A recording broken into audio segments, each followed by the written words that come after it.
Hello everybody, welcome to week number 8 of the NFL season and the NFL predictions here in 2017. Just going to try and run through this one real quick. Last week we went 9-7 in our predictions, which brings us to a season total of 67-39. And of course, let's go through each and every game last week. The first game was Thursday Night Football. It was the Kansas City Chiefs on the road against the Oakland Raiders. I went with the Chiefs, as did 87% of people on ESPN.com. They end up losing by a score of 31-30. They were actually leading 30-21 at the end of the third quarter. The Raiders have a crazy last drive, down 6 points. They go 11 plays and 85 yards and end up scoring a touchdown from Derek Carr to Michael Crabtree from 2 yards out with no time on the clock. It was an untimed down due to a penalty. I believe it was the second straight untimed down due to a penalty. So they get in the end zone, they tie it up at 30, they kick the extra point to win the game. Really a must-win game for the Raiders.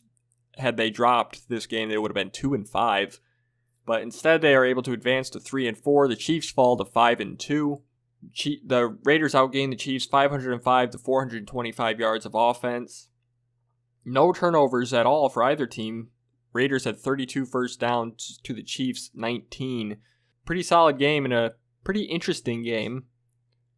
It was back and forth for the first quarter. Chiefs kind of took control in the second half, gave up the lead early in the third, and it looked like it was over by the end of the third when the Chiefs were up 2 scores. But the Raiders were able to cut it to within a score early in the fourth, and as mentioned, they end up taking the lead on the final play of the game to win this game and end the Chiefs' dominance in the AFC West. I think they had like a 6 or 7 game winning streak or more even in the division. So that ends, and we got that pick wrong, which is all right because we bounced back with a correct pick. It was the Buffalo Bills at home against the Buccaneers. I took them, and they win 30-27. They actually trailed the Buccaneers when they took a 27-20 lead with 3 minutes to go, but they had a quick drive, 3 plays, 75 yards, and only 46 seconds to retie the game. They get the ball back, and with 14 seconds left, Stephen Hauschka ends up kicking a 30-yard field goal to give the Bills the 30-27 lead, which was the final. Pretty even game offensively, 447 yards for the Bucs. 434 for the Bills. The Bucs turn it over 3 times, though, to the Bills 1. 2 of them were fumbles. 1 was an interception. Jameis Winston goes 32 for 44, 384 yards, 3 touchdowns and interception. Tyrod Taylor goes 20 for 33, 268, 1 touchdown. Not a whole lot on the ground for the Bucs. They only get 69 yards. The Bills get 173 yards rushing, 91 of them, and 2 touchdowns coming from LaShawn McCoy. 170 yards receiving on only 4 catches for Deontay Thompson for the Bills. O.J. Howard had 6 catches for 98 yards and 2 touchdowns for the Bucs. Next game was the Panthers in Chicago against the Bears. 91% of people, including myself, rolled with the Panthers. They ended up losing 17-3, despite outgaining the Bears 293 to 151, and having 20 first downs to the Bears 5.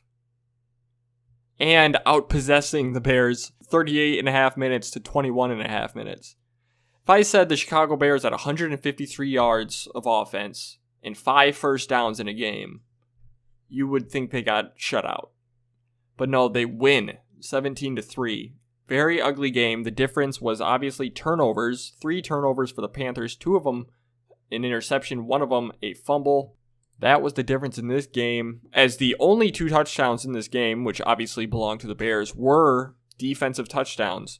In the first quarter, Eddie Jackson returned a fumble, 75 yards for the score. And then early in the second quarter, Eddie Jackson again returns an interception off of Cam Newton, 76 yards. So, big game for Eddie Jackson. He had 2 defensive touchdowns, a fumble return, and an interception return for about 150 yards total. Yeah, that was pretty much it. Nothing really to speak of in this game. It was really boring. Cam Newton was awful. Of course, he regresses after shitting on the Lions. But he goes 21 for 34, 211 yards, no touchdowns, 2 interceptions.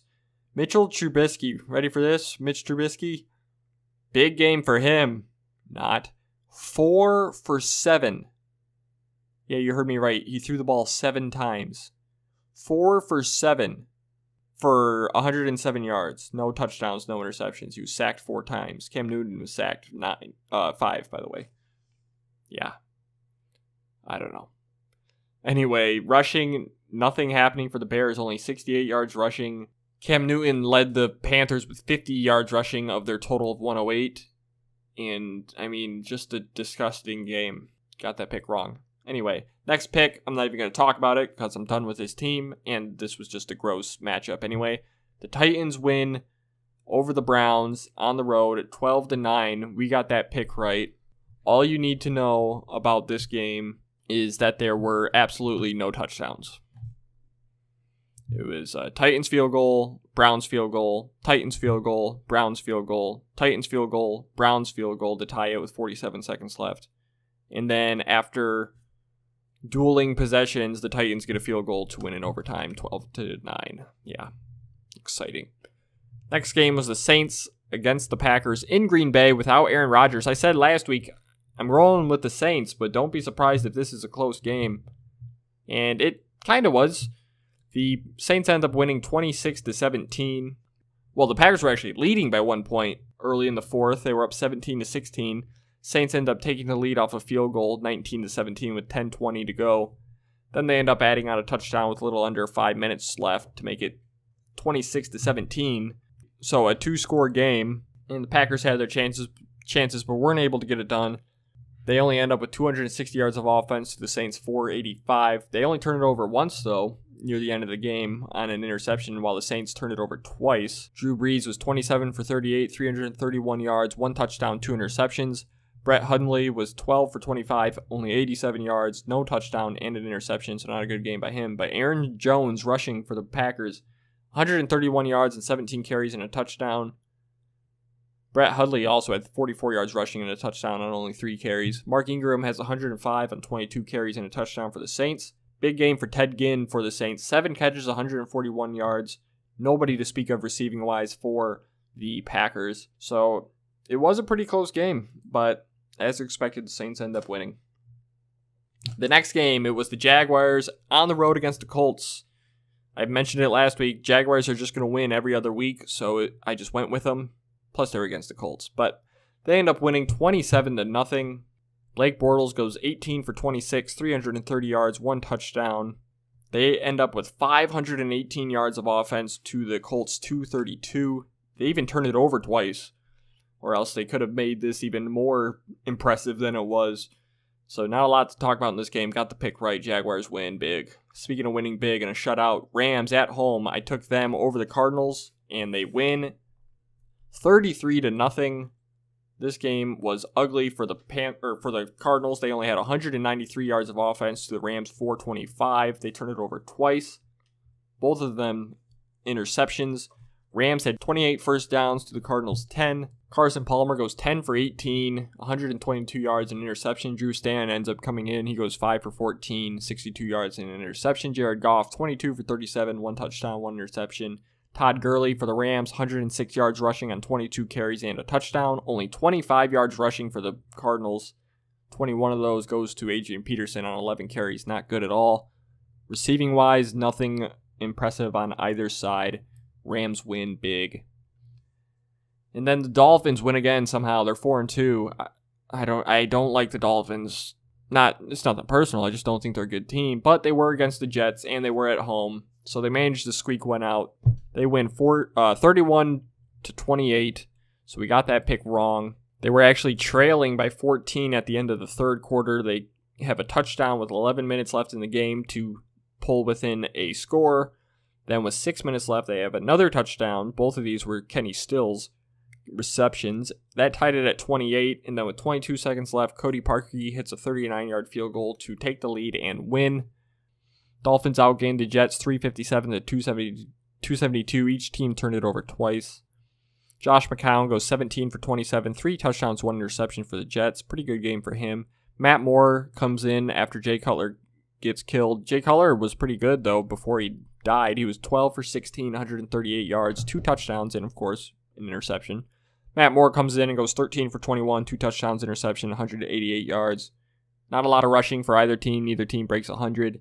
Receiving-wise, Jarvis Landry, 7 catches, 93 yards, and a touchdown. Kenny Still, 6 catches, 85 yards, 2 touchdowns for the Dolphins. Nothing to speak of for the Jets. Matt Forte leads the way there, 5 catches, 41 yards. So we got that pick wrong, which brings us to the next game, which we got right. It was the Vikings at home taking on the Baltimore Ravens. Vikings end up winning 24-16. This was a 9-6 game at halftime. A lot of boring games in the NFL this year. Ends up being an 18-9 game at the end of 3. Vikings, and that was pretty much all she wrote. Vikings tack on 2 field goals to go up 24-9, and then with literally no time left, the Ravens get a touchdown to make it 24-16. Vikings had 357 yards of offense, but the defense was the story of the game. Only 208 yards for the Ravens. No turnovers, but just weren't able to get anything done on offense. The only turnover in the game belonged to the Vikings off of a interception. Joe Flacco goes 27 for 39, only 186 yards and a touchdown. Case Keenum, 20 for 31, 188 yards and an interception. Latavius Murray for the Vikings has 113 yards rushing and a touchdown on only 18 carries. Great game for him. Only 64 yards rushing for the Ravens as a team. No receivers to speak of on either side in this game either. Vikings get it done. Vikings kicker actually scored more points than the Ravens did in this game. I think he outscored them 18-16. So, yeah. Next game that we got right, it was the Cowboys on the road against the 49ers. 49ers are awful, pretty easy to go with the Cowboys. They end up winning 40-10, and it wasn't really that close either. That was a garbage time touchdown for the 49ers with 6 minutes left. Before that, it was 40-3.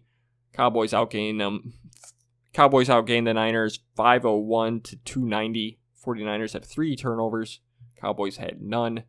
All 3 turnovers were fumbles. C.J. Beathard played for the Niners. He went 22 for 38, 235 yards, no touchdowns, no interceptions. So really not a terrible game. Only 103 yards rushing as a team for the Niners. Dak Prescott goes 16 for 25, 3 touchdowns, 234 yards. Decent game. And that, I'm not joking. I mean, that's not... It might sound like I'm joking. 3 touchdowns, no interceptions. Decent game. But no, I mean, it really was just decent. His completion percentage wasn't great, and only 234 yards and 16 completions. That's less than 10 per reception. So it was a decent game for Dak Prescott. Nothing impressive. Ezekiel Elliott gets 147 yards and 2 touchdowns rushing on 26 carries. He also led the Cowboys in receiving on only 1 catch for 72 yards, which was a touchdown. Nobody to speak of on offense for the Niners. Cowboys win. We got the pick right. Next game was the Bengals on the road against the Steelers. I got this pick wrong. I thought the Bengals would go in and get the upset, but they do not. They fall to the Steelers 29-14. Ben Roethlisberger goes 14 for 24, 224 yards, 2 touchdowns, no interceptions. Andy Dalton goes 17 for 30, 140 yards, 2 touchdowns, 2 interceptions. Not good. Only 71 yards rushing for the Bengals. Nothing to speak of receiving-wise for either team. Le'Veon Bell has 134 yards rushing on 35 carries, so not great. Under 4 yards per carry for him. No touchdowns, only along of 15. Steelers get the win, 29-14. Got that pick wrong. Next game we also got wrong, as did 75% of people on ESPN.com. It was the Broncos on the road against the Chargers. Chargers end up winning 21-0. So look out for the Chargers. That's 3 in a row after starting 0-4. Phillip Rivers was 15 for 26, 183 yards, 2 touchdowns. Trevor Siemian was 25 for 35, 207 yards and an interception. Only 69 yards rushing for the Broncos and only 80 for the Chargers. So not a lot on the ground for either team. Not a lot through the air either for both teams. Just not a lot of offense in this game, as you can tell from the score. Pretty defensive game. It was a punt return, actually, from Travis Benjamin, 65 yards, that started the scoring. So it was 7-0 at the end of the first quarter. Then with 7 minutes left, the Chargers put together a drive that ends with a touchdown to make it 14-0. And then with 5 minutes left in the game, a big touchdown, Travis Benjamin, 42 yards from Phillip Rivers, makes it 21-0. And that was the final. The Broncos were the only team to crack 250 yards of offense, and they do so with 251. Chargers had 242 yards, but of course, turnovers, big difference. 3-0 Broncos in the turnover department, not good. Only 14 first downs for the Chargers, only 12 for the Bengals, just not a lot of offense, as I said. So we got that pick wrong.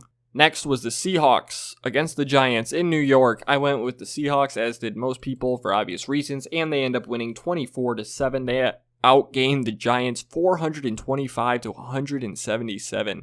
Eli Manning, 19 for 39, 134 yards and a touchdown. Just an awful game for him. Russell Wilson goes 27 for 39, 334 yards, 3 touchdowns, no interceptions. Great game for him.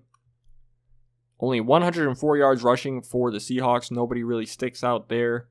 Same goes for the Giants, only 46 yards rushing as a team and only 134 yards rushing or receiving as a team.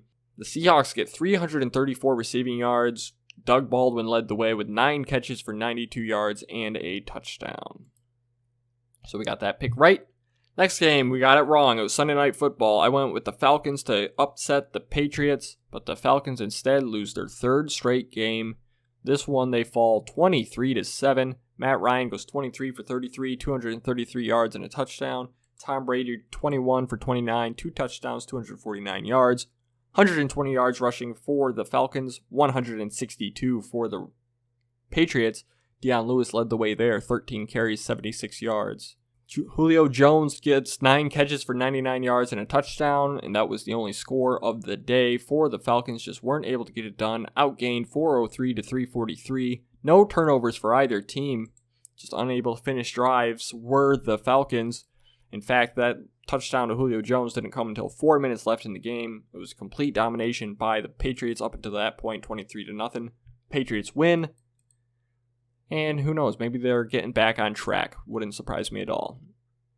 Then we closed out the week with the Eagles at home against the Redskins. Monday Night Football, I rolled with the Eagles, and they end up pulling it out. They win 34-24. Pretty even game between these two teams in terms of the team statistics, as you see on the screen here. Only less than 30 yards separated them for offensive yardage. Less than a minute separated them on time of possession. Each team turned it over once, and the Eagles had 4 more first downs. Back and forth early on, it was 17-10 at the end of the half in favor of the Eagles. They end up adding on a touchdown pretty early in the third to make it 24-10. Redskins get a touchdown near the end of the third to get back in it at 24-17, but then the Eagles with a touchdown in the fourth. On their first drive of the fourth, they go up 31-17, add on a field goal a couple drives later to make it 34-17. Redskins get a garbage time touchdown to make it 34-24. Carson Wentz, 17 for 25, 268 yards, 4 touchdowns, 1 interception. Nice game for him. Kirk Cousins, 30 for 40, 303 yards, 3 touchdowns, 1 interception, so a pretty good game for him as well. Only 75 yards rushing for the Redskins, 127 for the Eagles, led by Carson Wentz, 63 yards rushing on 8 carries. Zach Ertz led the game in receiving with 5 catches for 89 yards and a touchdown. So we got that pick as well. As I mentioned, that was for a record of 9-6 for the week. And I already forgot what my overall was. I think it was 64-39 or something like that. I don't know. I'll put it on the screen right here, I guess. So that takes us into Thursday Night Football. It is the Dolphins going into Baltimore to face the Ravens. And like I said last week, I don't think I've picked the Dolphins yet this season. And there's really no reason to pick them in this game either, even though they're 4-2. But I just don't think the Dolphins are any good. They might be without Jay Cutler, which, I mean, that doesn't really influence my picks at all, because Jay Cutler or Matt Moore, I don't think it makes much of a difference. On the road against the Ravens, Thursday night, prime time, you just got to go with the Ravens in this game over the Dolphins. Next game is a London matchup, the Browns and the Vikings. Nothing to get into here.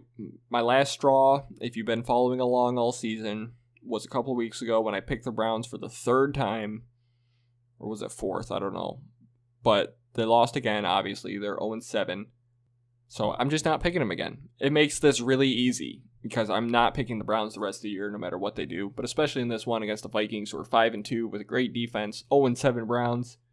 I don't care where the game's played. Give me the Vikings over the Browns. And then we got the Falcons in New York to face the Jets. The Falcons have lost 3 straight. The Jets have exceeded expectations, but as I've mentioned multiple weeks now, all 3 of their wins are against bad teams. So the Jets are at home. Falcons have lost 3 in a row, but if there's any team that the Falcons can get back on track against, it has to be the New York Jets, right? So give me the Falcons over the Jets on the road. Then we got the 3-4 Oakland Raiders in Buffalo against the 4-2 Buffalo Bills. Pretty even picks here on ESPN.com. Looks like it's about 50-50. I think these teams are pretty even, but there's 2 factors in the Bills' favor. 1, obviously, being that they're at home. And 2, being they are an East Coast team hosting a West Coast team at 1 p.m. And it's supposed to be pretty cold this weekend, at least here in Michigan, so I assume the same for Buffalo. So when you have a team coming from California, which is having like a record heat wave for this time of year, I mean, there's a lot of factors that go in the Bills' favors. The one thing the Raiders do have going for them is an extended break since they played last Thursday, so we'll see. Should be a close game, but I'm going with the Bills. Then we have the 3-4 Chicago Bears going into New Orleans to take on the 4-2 New Orleans Saints. Saints, I mean, I don't think they're a great team, but at home against a team like the Bears, they should be able to take care of business. So I think this is a pretty easy pick. Bears, as mentioned in last week, or in the review of last week's games, just kind of got away with the game. Like 5 first downs and they won. That's not going to happen against the Saints. I mean, Saints defense probably isn't as good as I know it's not as good as the Panthers, but still. The Bears aren't going to sneak out with the win in this one, so give me the Saints. Then we got the 2-5 Colts in Cincinnati against the 2-4 Bengals. Colts are terrible. Bengals also don't look very good, but they are at home, and I think they are better, so pretty easy pick here as well. Give me the Bengals over the Colts. And speaking of easy, at least on the surface, upsets happen. It's the Patriots hosting the Los Angeles Chargers. Chargers have won 3 in a row. They're 3-4. Patriots 5-2. Again, another West Coast team going to the East Coast, 1 p.m. Plus, the Patriots just have to be a whole lot better, right? At home, easy pick. Patriots over the Chargers. Another easy pick. It's the San Francisco 49ers at 0-7 going into Philadelphia against the 6-1 Eagles. 1 p.m. East Coast team against West Coast team at home. Already way better to begin with. Easy pick. Eagles over the Niners. Then we got the 4-3 Panthers down in Tampa against the 2-4 Buccaneers. NFC South matchup. Most people on ESPN.com rolling with the Panthers, but not I. I'm going with the Buccaneers at home to beat the Panthers, who have been inconsistent. Buccaneers haven't been as good as expected, but I think they get this win at home against the Panthers. Then we got the Texans going up to Seattle to face the Seahawks. Texans are 3-3. Seahawks are 4-2. Both teams with pretty good defenses. Seahawks stumbled out of the gates this year, but their offense has looked pretty good, especially last week. Not against the best team or the best competition, but still, I think they should be able to continue some of that success at home against the Texans defense. And Texans offense probably won't get too much done against the Seahawks defense on the road. So give me the Seahawks over the Texans. Then we have an NFC East matchup. It's the Cowboys on the road against the Redskins. Both teams 3-3. Big game in the division. Cowboys bounced back after not looking very good, but it was against the 49ers. Most people, looks like 70% at least, are rolling with the Cowboys over the Redskins on the road, and I just don't buy that, at least not to that extent. I'm actually going with the Redskins to beat the Cowboys at home, which brings us to Sunday Night Football, and another game that I just don't buy into the majority of people. You got the Pittsburgh Steelers on the road, Sunday Night Football against the Lions. Lions are 3-3, lost 2 in a row. Steelers are 5-2, and it looks like at least 75% of people are going with the Steelers, which I understand. Look, I mean, again, if you follow the series, you know I'm a Lions fan, and so far I am perfect in my Lions predictions except for the game they lost to the Panthers. I picked them to lose to the Falcons, which they did, and I picked them to lose to the Saints, which they did. I picked them to win every other game so far, because I'm fair. In fact, if I'm ever unfair about the Lions, it's probably leaning towards negatively unfair, thinking that they'll lose to somebody they really shouldn't. But anyway, Steelers, yeah, they're 5-2. They've won 2 in a row now, including a road win against the Chiefs. Pretty impressive. But you look at their other wins. Okay, they beat the crap out of the Ravens. Okay, the Ravens, They beat the Vikings pretty good at home. That was a nice little win, but the Vikings don't have an offense. But, they put up 26 points against their defense. Pretty good. Then on the road against the Browns, they won by 3. That's not impressive. On the road against the Bears, they lost. Not impressive. Home against the Jaguars, they got blown out 30-9. And then home against the Bengals, they end up winning 29-14. So very up and down for the Steelers. And on the road, not quite as good as at home. And now the Lions, Lions have been very disappointing after their 3-1 start. But they're at home on Sunday Night Football, primetime. Ford Field can be a very tough place to play. At home, Sunday Night Football, coming off of a bye week against a team that's been up and down, more up than down, but not really good on the road. Give me the Lions at home to beat the Steelers. And then we wrap up the week, Monday Night Football, the Broncos at 3-3. Another AFC West matchup for the Chiefs as they host them. Chiefs are 5-2. Chiefs coming off of a tough loss. Broncos, though, coming off of getting shut out against the Chargers.